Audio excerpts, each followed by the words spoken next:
अस्सलाम वालेकुम। तो बात करते हैं मोंटिका टैबलेट की, जो कि हम मोस्टली अस्थमा और एलर्जिक राइनाइटिस के पेशेंट्स में रेकमेंड करते हैं।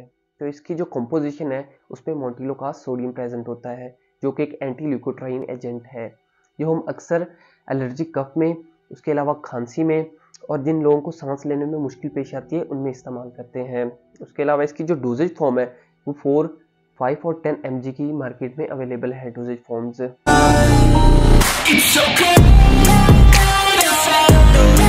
तो बात करते हैं मोंटिका के यूजेस और बेनिफिट्स की। तो मोस्टली हम इसको बच्चों और बड़ों में दमे के इलाज के लिए तजवीज़ करते हैं। उसके अलावा सांस की बीमारी हो गई, नाक से पानी का बहना, आंखों में बार बार पानी का आना और एलर्जी में इसका इस्तेमाल किया जाता है। उसके अलावा काफ़ी सारे लोग होते हैं जिनको चलने फिरने में प्रॉब्लम होती है, उनको सांस में मुश्किल आती है। उसके अलावा जो दमे के पेशेंट्स होते हैं उनको सांस लेने में बहुत ज़्यादा मुश्किल दरपेश आती है, तो उसके लिए भी हम इसको इस्तेमाल करते हैं। उसके अलावा जो इसका अल्टीमेट गोल होता है वो सांस लेने में यानी कि आसानी पैदा करनी होती है, तो उसके लिए हम इसको इस्तेमाल करवाते हैं। तो बात करते हैं मोंटिका के साइड इफ़ेक्ट्स की।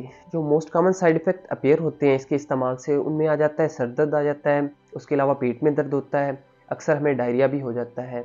उसके अलावा हमारा जो लिवर है वो प्रॉपर वर्क नहीं करता समटाइम्स। उसके अलावा जब भी हम मोंटिका को यूज़ करें तो डॉक्टर से रेकमेंड करके इस्तेमाल करनी चाहिए, क्योंकि जो इसका यूज़ है अस्थमा में वो बहुत ज़्यादा बेनिफिशियल है।